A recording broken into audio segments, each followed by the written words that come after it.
გაფართოების ანგარიში, რომლითაც ევროკომისია ტრადიციულად კანდიდატი ქვეყნების პროგრესს აფასებს, საქართველოს რეგრესზე საუბარს დაეთმო. გაფართოების საკითხებში ევროკომისარს რთულად თუ ახსენდება შემთხვევა, როდესაც კანდიდატმა ქვეყანამ დემოკრატიული და ევროპული რელსებიდან ამ სიჩქარით გადაუხვია. წლიური შეფასება უპრეცედენტოდ კრიტიკულია, რომელიც თითქმის ყველა სფეროში უკუსრით გამოირჩევა. დოკუმენტის მთავარი სათქმელი კი ის არის, რომ არსებულ პირობებში საქართველოს ევროპისკენ გზა უბრალოდ არ აქვს და კანდიდატის მხოლოდ ფურცელზე დარჩება თუ საქართველოს მთავრობა მიდგომებს არ შეცვლის. მიზეზად ავტორები ქვეყანაში ბოლო წლებში გაუარესებულ პოლიტიკურ მდგომარეობას ასახელებენ. დემოკრატიული უკუსლა დოკუმენტში არაერთგზის ხვდება. მეტწილად ადამიანის უფლებების, სამართლის უზენაესობისა და მართველობის თავებში. საქართველოს ამ ეტაპზე არ აქვს რეალური გზა ევროკავშირში თუ პირობები მკვეთრად არ შეიცვლება. საქართველოს ახლა მხოლოდ სიტყვიერად არის კანდიდატი ქვეყანა. ჩვენ ვცდილობდით სანქციების დაწესებას მთავრობის იმ წევრებზე, რომლებიც ძალადობას მიმართავდნენ პროტესტის მონაწილეების წინააღმდეგ საქართველოში. ამ დროისთვის საკითხზე ყველა წევრის თანხმობა არ გვაქვს, მაგრამ გავაგრძელებთ მუშაობას სხვა გზების საპოვნელად ამაზე რეაგირებისთვის. საქართველოში სიტუაცია მკვეთრად გაუარესდა. დემოკრატიის სერიოზული უკუსვლით. აქამდე უკუსვლაზე ამდენი საუბარი შესაძლოა გაფართოების არც ერთ ანგარიშში არ ყოფილა. ჩვენ ვნახეთ სამართლის უზენაესობის სწრაფი ეროზია, ფუნდამენტური უფლებების მკვეთრი შეზღუდვა. საქართველოს მთავრობამ დაუყოვნებლივ უნდა შეცვალოს მისი კურსი. საქართველოს მოქალაქეები ითხოვენ ევროპულ მომავალს და მათ ჩვენი მხარდაჭერა აქვთ. კანდიდატის სტატუსი საქართველოსთვის დღეისთვის მხოლოდ ფურცელზე არსებობს კომისიისთვის. ზოგადად კონკრეტული მექანიზმები წევრი ქვეყნების ხელშია. თუმცა ნოემბერში იმედია ჩვენ მივიღებთ ვიზა ლიბერალიზაციის შეჩერების ახალ მექანიზმს, რომელიც საშუალებას მოგცემს გადავდგათ შემდგომი ნაბიჯები. მე მაქვს ძალიან მნიშვნელოვანი გზავნილი საქართველოს მოქალაქეების მიმართ, განსაკუთრებით იმიტომ, რომ მთავრობა მათ ეუბნება, რომ ისინი ევროკავშირში შეჰყავთ. ძვირფასო საქართველოს მთავრობავ, თქვენ არ მიყავთ თქვენი ხალხი ევროკავშირისკენ. თქვენ ისინი მიყავთ ევროკავშირისგან შორს. თუ ევროკავშირზე სერიოზულად საუბრობთ, მაშინ მოусმინეთ თქვენს ხალხს. შეწყვიტეთ ოპოზიციონერებისა და ჟურნალისტების, ასევე განსხვავებული აზრის მქონე ადამიანების დაკავება. მაშინ შეგვიძლია ვისაუბროთ. ევროკომისრებზე მეტი 90 გვერდიან დოკუმენტში ითქვა, რომელშიც ავტორებს ბოლო პერიოდის არც ერთი გარდამტეხი მომენტი არ გამორჩენიათ საქართველოდან. ოპონენტების დაკავება, არასამთავრობო სექტორისა და მედიის შეზღუდვა, სასამართლოს დამოუკიდებლობის შერყევა, ინსტიტუციების პარტიული ინტერესებისადმი დაქვემდებარება, პოლარიზაციის გაღრმავება, ეუთო ოდირისა და ვენეციის კომისიის რეკომენდაციების უგულებელყოფა და ბევრი სხვა.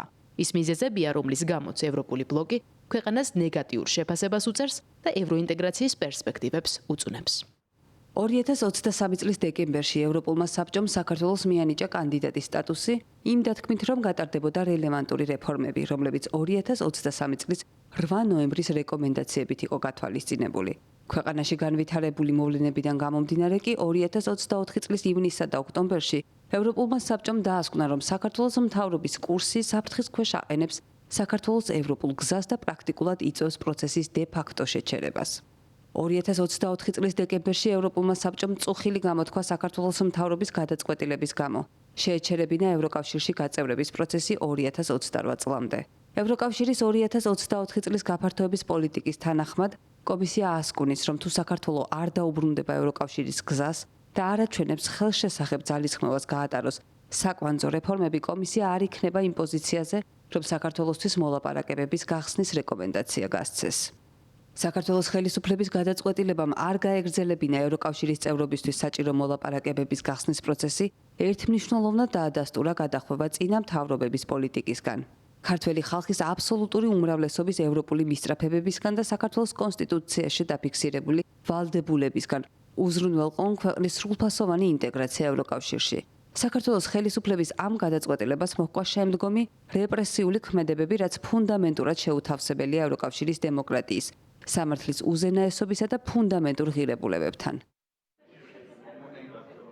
ევროკომისიას შეუმჩნეველი არ დარჩენია საქართველოს ხელისუფლების აქტიურობა ევროკავშირის წინააღმდეგ მიმართული დეზინფორმაციული ნარატივებისა და მტრული რიტორიკის გავრცელებაში. მანიპულაცია, კონსპირაცია, რუსული ტიპის დეზინფორმაცია. ასე აფასებს ანგარიში ქართული ოცნების ნარატივებს.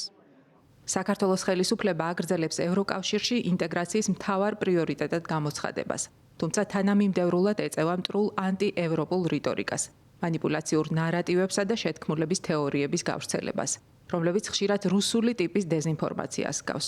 ევროკავშირი და მისი ინსტიტუტები, განსაკუთრებით კი ევროკავშირში ინტეგრაციის პროცესი, ყოველდღიურად დისკრედიტირდება დეზინფორმაციის გზით მაღალი რანგის სახელმწიფო მოხელეების, მმართველი პარტიისა და მასთან დაკავშირებული მედია საშუალებების მხრიდან.